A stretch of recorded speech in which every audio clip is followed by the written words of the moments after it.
Queridos, sejam muito bem-vindos mais uma vez à nossa Academia de Pregadores. Eu sou o pastor Anderson Silva, estamos nas nossas lições bíblicas de escola dominical, currículo dos adultos.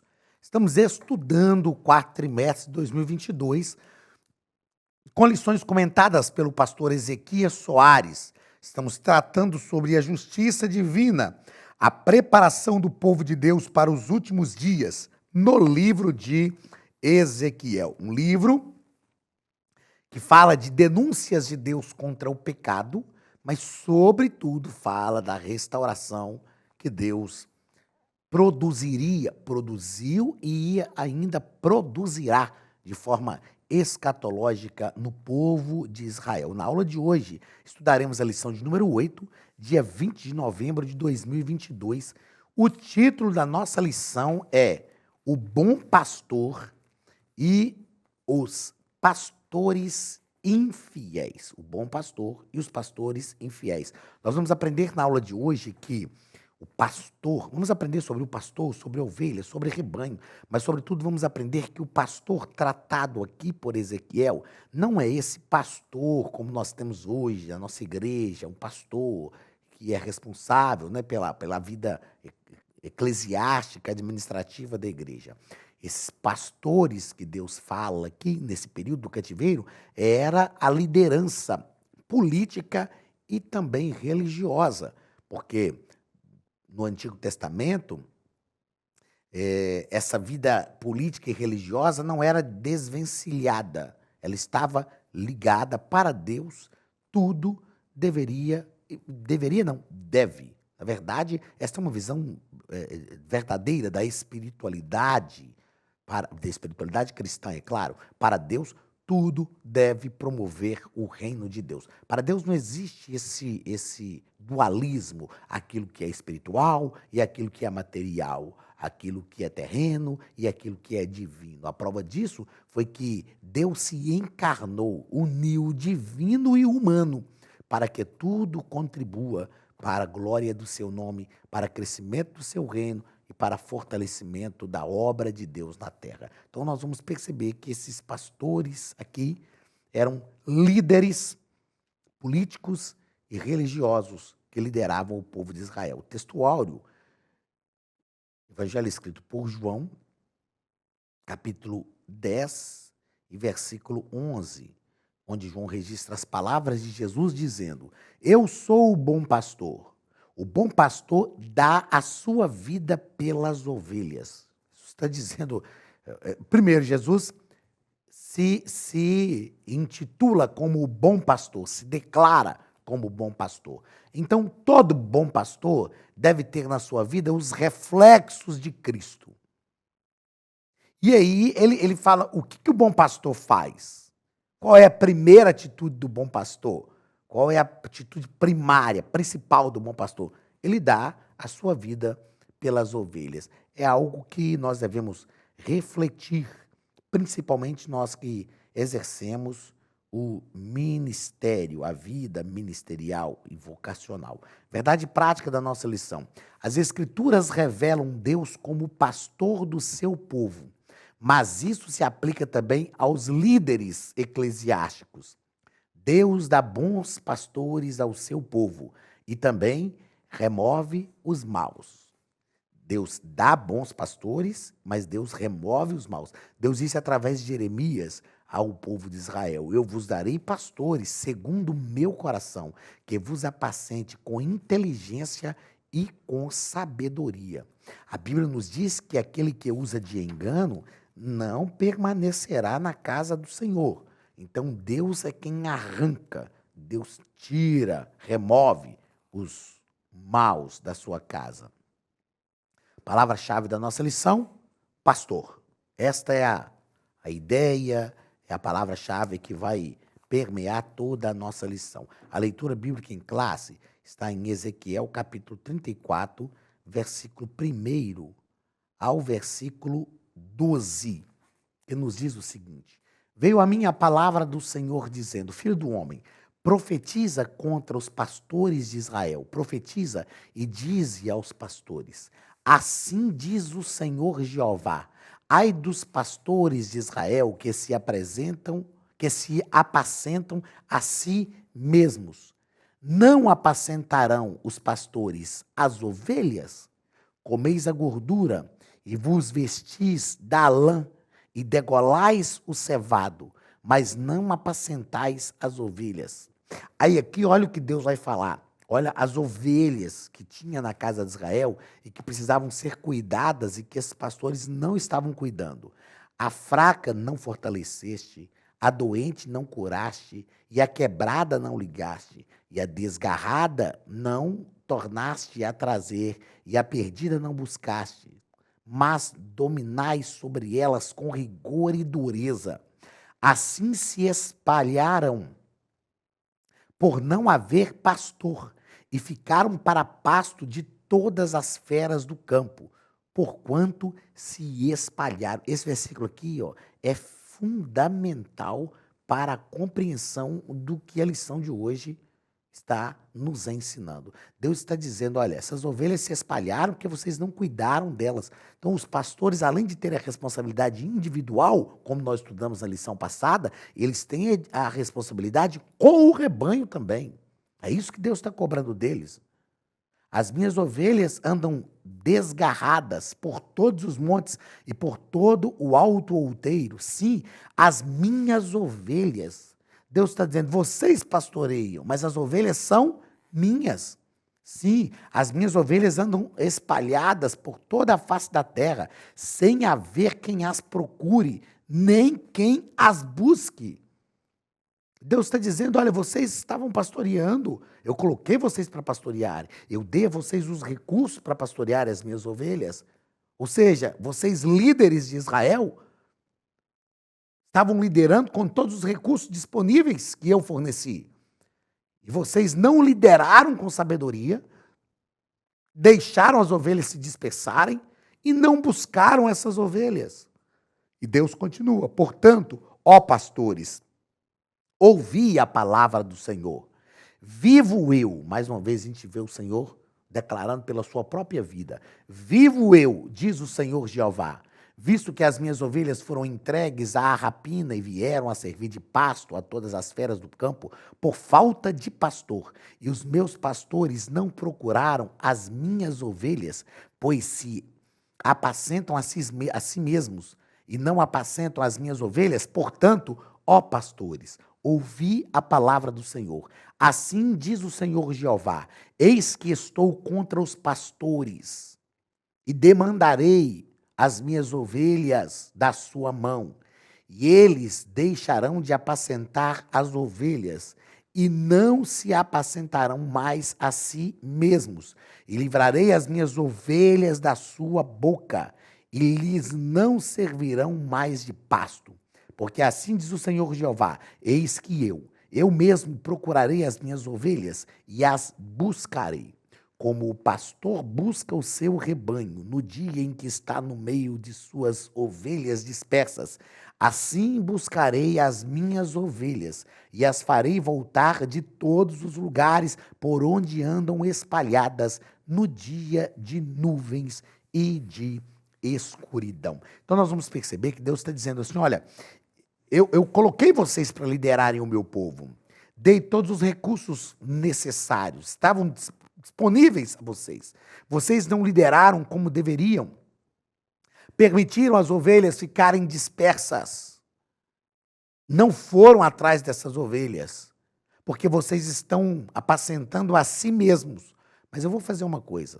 Eu vou arrancar vocês, para que vocês não apacentem a si mesmos, para que as minhas ovelhas não sirvam de alimento para vocês, e pode deixar que eu mesmo vou atrás das minhas ovelhas. Eu vou trazer as ovelhas de volta. Elas virão de todos os cantos da terra. Elas virão de todos os lugares por onde andam espalhadas. Então Deus está dizendo que vai fazer aquilo que os pastores deveriam fazer, que os líderes deveriam fazer e não fizeram porque estavam pastoreando a si mesmos. Nos nossos comentários, o nosso comentarista vai nos dizer que é muito importante nós compreendermos esta linguagem metafórica que é utilizada aqui, que o salmista utilizou no Salmo 23 para que a gente entenda a mensagem que Deus quer que o povo de Israel perceba, receba e compreenda a partir dos oráculos proféticos de Jeremias, ou de Ezequiel. Primeiro ponto, sobre o rebanho. Primeiro parágrafo, as ovelhas. Neste primeiro ponto, o comentarista vai nos dar informações, quase que informações técnicas, principalmente nos 3 primeiros parágrafos do primeiro ponto, para nos fazer compreender a amplitude, a dinâmica, a grandeza da mensagem que Ezequiel está transmitindo. Então, ele vai falar aqui que a ovelha é a fêmea do carneiro, e o cordeiro é filho do carneiro, até 1 ano. Das 74 vezes que o termo aparece no Novo Testamento, só em João, Evangelho escrito por João, capítulo 2, e o versículo 14, é que ele aparece de forma literal, né, de ovelha mesmo, ele sempre aparece de forma metafórica, e a ovelha é um animal dócil, é símbolo de sacrifício, de redenção, e a natureza da ovelha e a sua relação com o ser humano resulta em diversas figuras e ilustram o relacionamento entre Deus e o seu povo. Então, o cuidar de rebanho, de ovelha, era algo que exigia realmente a presença do pastor, o cuidado dele, o pastor acompanhava. Quando a gente pensa isso no território de Israel, que era um território em grande parte desértico, o pastor, por às vezes semanas, por meses até, tinha que andar longe com as ovelhas, procurando pastagem, procurando água, cuidando delas, limpando a lã. Muitas vezes, alguns pastores tinham um rebanho grande, que não era um rebanho dele mesmo, era um rebanho que ele pegava 2 ovelhas de um, 5 de outra, 10 de um, 20 de outra, e ele cuidava deste rebanho todo. Então, ele precisava entender de ovelha, entender o animal e cuidar daquele rebanho de forma muito, muito carinhosa, de forma muito segura, porque o rebanho não era dele. Nesse segundo parágrafo, quando o comentarista vai tratar sobre a natureza da ovelha, né, ele vai fazer aqui uma descrição técnica que vale a pena pensar em tudo que ele escreveu aqui. Ó. As ovelhas são animais indefesos, medrosos, que se assustam facilmente e se dispersam rapidamente. Eu fico lendo essas coisas e pensando assim, por que crente é chamado de ovelha, né? Olha só as características. Animais indefesos, medrosos, que se assustam facilmente e se dispersam rapidamente. Uma coisa que ele não colocou aqui é que a ovelha tem cabeça dura. Está lá porque crente é chamado de ovelha. Uma ovelha, por exemplo, olha, uma ovelha virada de costas, com as patas para cima, não consegue se levantar e, além de morrer depressa, ela se torna presa fácil para os predadores. Ela precisa do pastor ali. Não tem pessoas, até hoje, que são chamadas de ovelhas no nosso meio, que ficam em algumas posições por si mesmas, né? Que depois ela não consegue sair sozinha. Aí tem que ir lá o pastor, com paciência, ajudar. Ser pastor é isso. Eu falo que ser pastor é o camarada entrar num negócio sem te pedir opinião, depois ele percebe que entrou numa furada e quem é que vai ser o conselheiro que vai ajudá-lo a sair do problema? O pastor. Aí mesmo que a gente tem vontade, porque tem, às vezes a gente tem vontade de falar com o camarada, rapaz, você me perguntou quando você foi entrar nesse negócio aí? Por que você não me perguntou? Você não me perguntou, agora resolve o seu problema lá. A gente não pode fazer isso. Isso é uma ovelhinha que está numa posição deitada, com as patas para cima. Ela foi quem ficou nessa posição, mas ela não consegue sair sozinha. Ela vai morrer rapidamente, vai ser presa fácil para predadores. Então aí vem o pastor, com todo cuidado, sabendo que ele está pastoreando um rebanho que é do Senhor Jesus. Né? É uma ovelhinha, cabeça dura, frágil. E a gente vai lá, vai ajudar ela a virar, vai fazer aquilo que deve ser feito. Então, somente o pastor pode socorrer essa ovelha. É necessário uma supervisão diária, então o rebanho tem que ser acompanhado diariamente.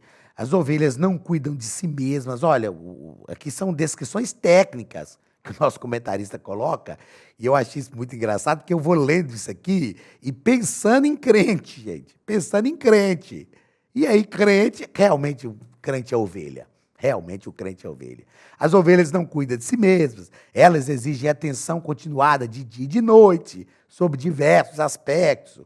O rebanho precisa de cuidado por causa dos predadores e de outros infortúnios, como a presença de insetos e parasitas. Então, aqui está bem colocado uma ficha técnica do que é ser ovelha. Agora, coloque isso na prática da vida de um pastor e na prática da vida dos irmãos, dos crentes, seres humanos, que são chamados de ovelhas.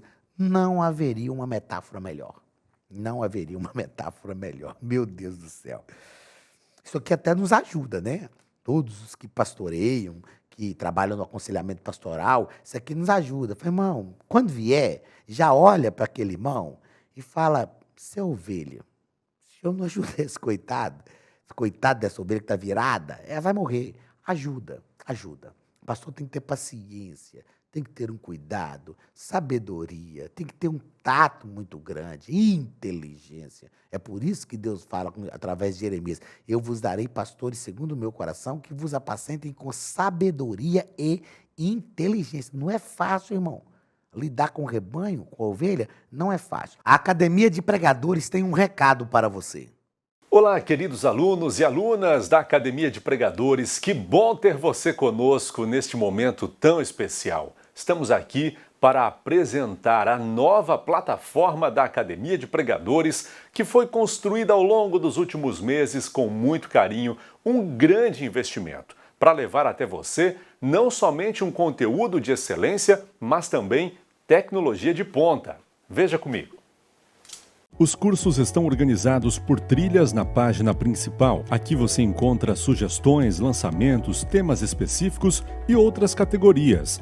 No final da página tem uma trilha com todos os cursos. Após começar os seus estudos, a primeira trilha será Continuar assistindo, que mostra somente os cursos iniciados por você. Sobre a capa do curso consta o número de aulas, a carga horária e um botão para adicionar aos favoritos. Nesta seta, você pode expandir e ver um vídeo de introdução. Para fazer login, clique no avatar no canto superior direito e insira o seu e-mail e senha usados no cadastro. Caso tenha esquecido a senha, é só clicar neste link, preencher o e-mail cadastrado e a senha será enviada.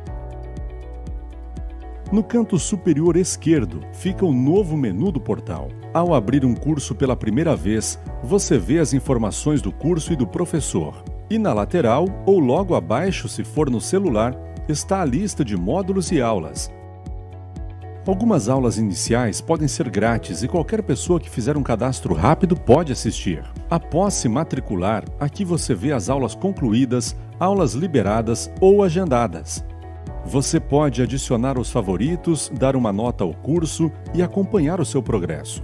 E se você sair do curso e retornar depois, o sistema vai abrir exatamente a última aula assistida.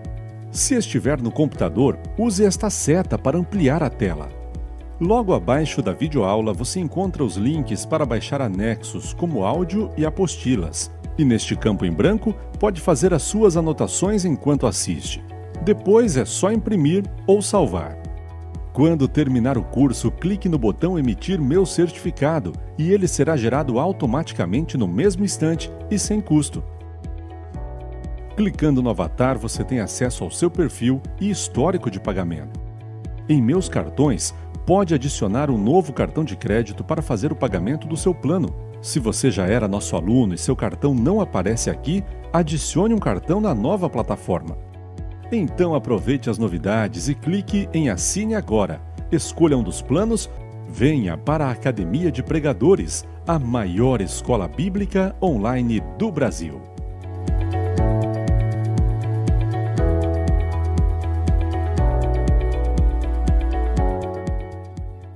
Não é fácil.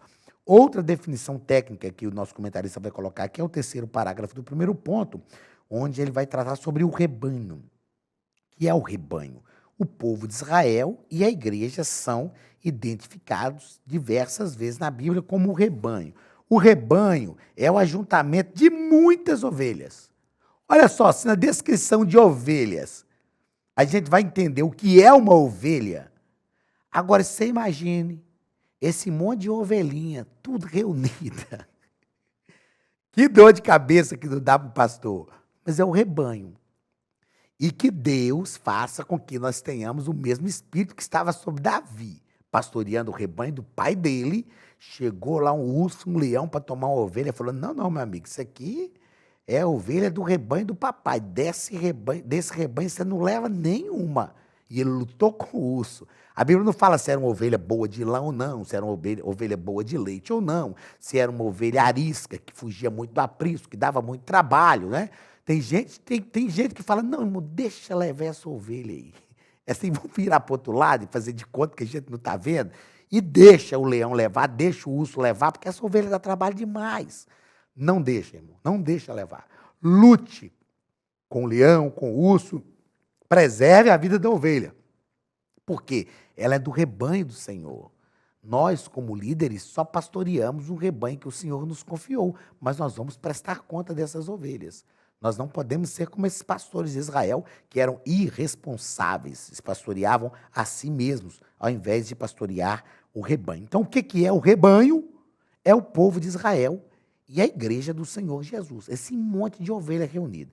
Se uma ovelhinha, meu irmão, é aquilo ali, ó, que o comentarista falou no segundo parágrafo, e dá problema, imagine um rebanho inteiro. Mas vamos lá, Deus nos dá graça para pastorear esse rebanho, porque o rebanho é dele, então, sem a ajuda dele também, a gente não consegue, não é verdade? Os pastores. Então, a palavra pastores de Israel, no contexto de Ezequiel, bem como no de Jeremias, se refere, como nós falamos aqui desde o início, aos governantes. Então, o sistema político na antiguidade de Israel era teocrático e não era possível separar o civil do religioso, diferente dos nossos dias dos estados laicos. O que é um estado laico? É um estado onde a religião não se mistura com o Estado. Todavia, para nós que servimos ao Senhor, tudo é espiritual. Tudo é espiritual. Não existe aí o que é humano e o que é espiritual. Tudo é espiritual. Ok? Mas, aliás, no contexto do Antigo Testamento também era assim. É claro que hoje a igreja precisa ser a agência do reino de Deus em todas as áreas da sociedade. Mas nós precisamos saber nos envolver para que a gente não tenha um envolvimento exacerbado e faça como a igreja fez na Idade Média, misturando com o Estado, realmente, não é? Mas nós precisamos influenciar a sociedade. Segundo parágrafo da nossa lição, sobre os pastores infiéis. Primeiro parágrafo, o pastor de ovelhas. A função principal do pastor é alimentar, guiar e proteger o rebanho. E isso ilustra bem o papel do líder de uma nação. Estamos tratando aqui da mensagem do profeta Ezequiel ao povo de Israel, quando Deus vai corrigir os líderes da nação, né, que deveriam cuidar do povo, guardar o povo, dar ouvidos à voz de Deus. Geralmente, quando o líder se desviava da vontade de Deus, o povo inteiro se desviava. Então, Deus está tratando com a liderança, porque a liderança é o termômetro do povo.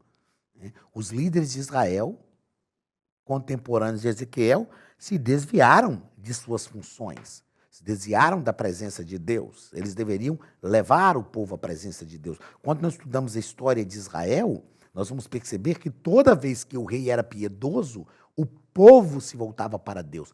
Toda vez que o rei era ímpio, o povo se desviava de Deus, porque os líderes devem ser o reflexo do povo. Segundo parágrafo deste segundo ponto, os governantes, o que os governantes faziam? Deus fala através de Ezequiel que eles cuidavam de si mesmos. Eles cuidavam de si mesmos. Não cuidavam do rebanho, não cuidavam das ovelhas, não cuidavam do povo. Eles haviam se desviado, e o nosso comentarista deixa claro que Deus fala no versículo 3, né, através de Ezequiel, que a fala de Deus é para designar a exploração e abuso dessa autoridade dos líderes. Eles não cuidavam do povo, nem se esforçavam para suprir suas necessidades. Antes cuidavam de si mesmos. E eu fiz questão de anotar aqui que esses líderes fugiram ao seu propósito. Tudo que Deus faz com um propósito. Por que que Deus dá líderes para o seu povo? Nós estamos estudando nesse trimestre, na lição de jovens, uma revista comentada pelo pastor Elias Torralbo, nós estamos estudando sobre liderança. E desde a primeira lição, nós estamos tratando estamos tratando sobre o que Paulo escreve aos Efésios capítulo 4, né? Ao dizer, e ele mesmo, o próprio Cristo, deu uns para apóstolos, outros para profetas, evangelistas, pastores e mestres, querendo o aperfeiçoamento dos santos, para que não sejamos mais meninos inconstantes, levados por vento de doutrina, antes cresçamos em tudo, até que chegamos à medida de varão perfeito. Então, líderes são dádivas, obreiros são presentes de Deus para a igreja, para promover o crescimento, o aperfeiçoamento e o ajustamento do corpo de Cristo, que é a igreja. Líderes são obreiros ou presentes de Deus, dádivas de Deus para a igreja. Então, nós devemos cumprir este propósito. E os líderes de Israel não estavam cumprindo este propósito e Deus iria tratar com eles agora. Então, o que os governantes não faziam? Eles não cuidavam das ovelhas. Eles não cuidavam das ovelhas. Ou seja, não cumpriam o seu propósito.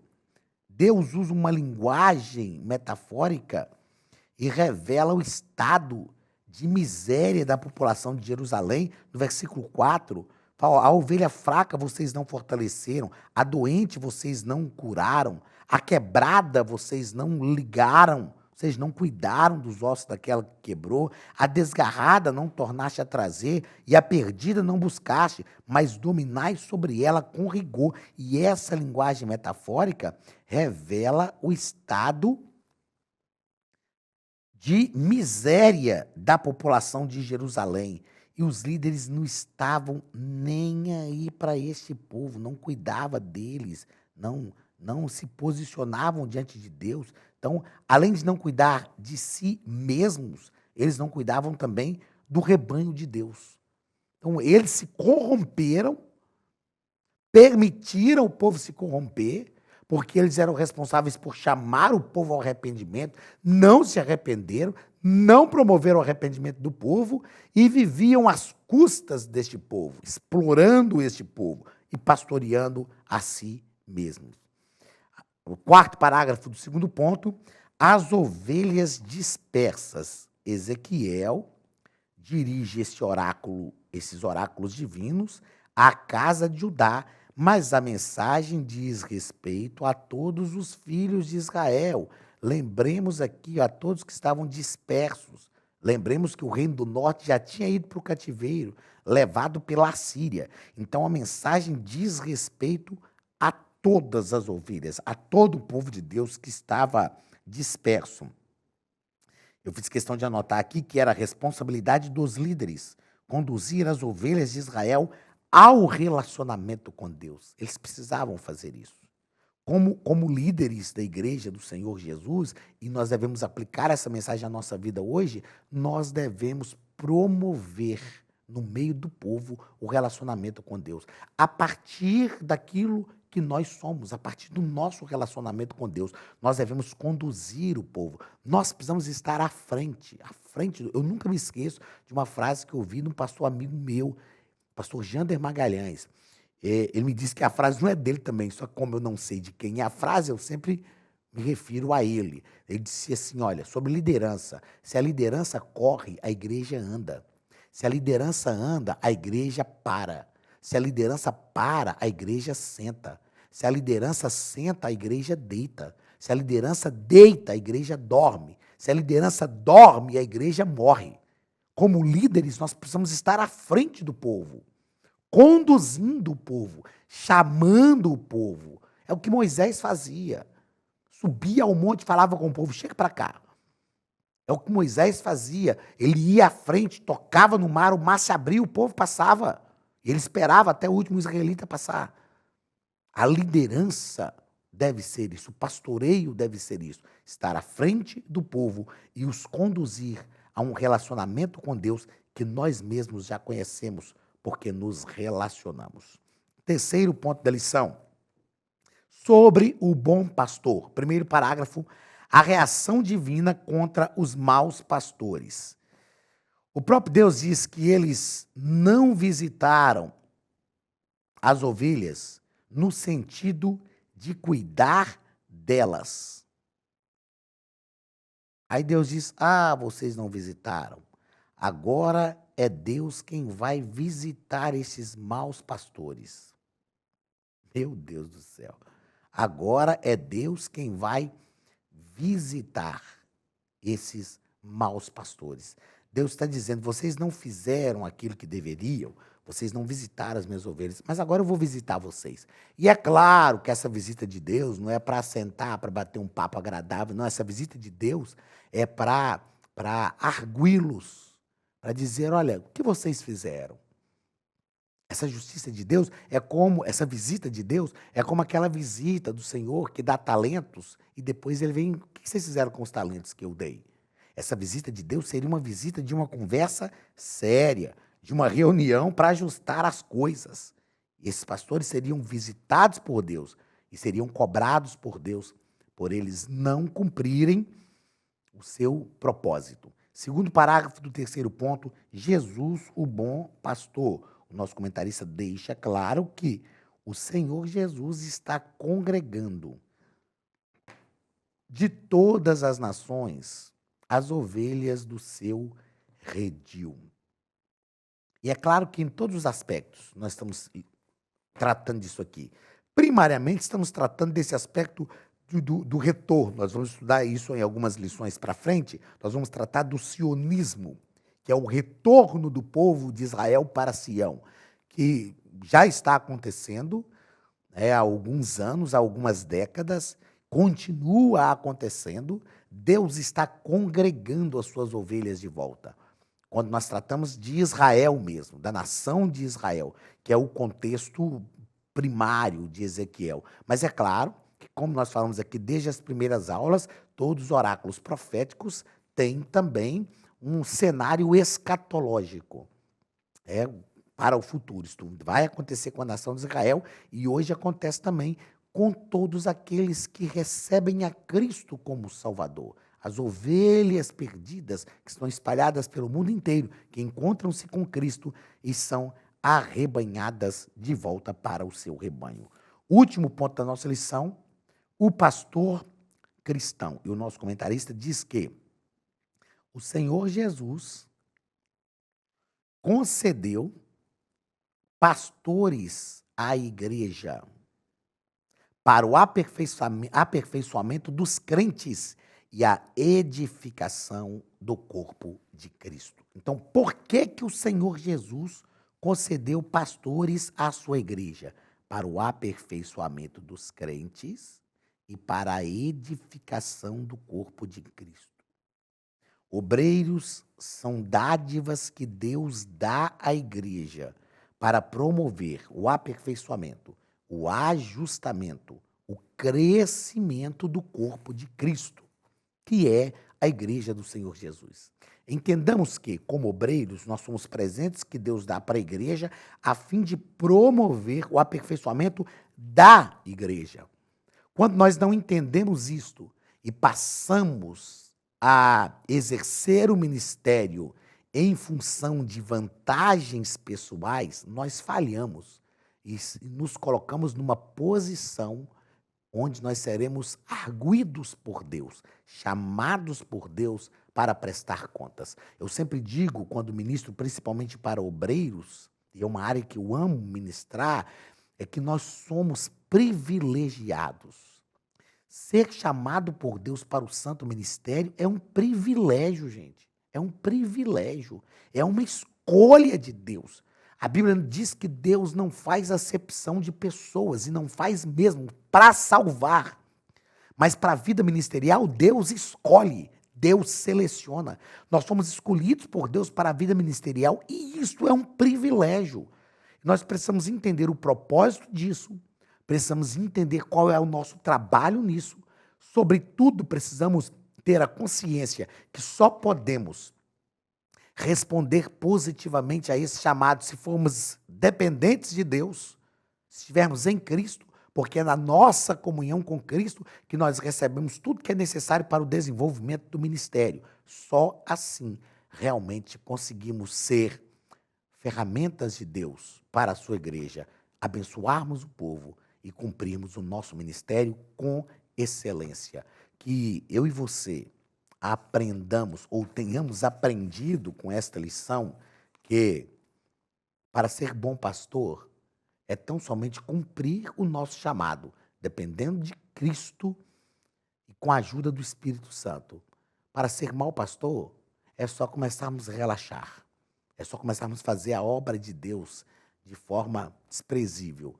Só que Deus vai recompensar os bons pastores, mas Deus vai tratar com os maus pastores e vai arrancá-los do meio do seu povo. Que Deus tenha misericórdia de nós, nos ajude e que nós sejamos líderes conforme o coração de Deus. Deus te abençoe, um grande abraço e até a semana que vem, em nome de Jesus.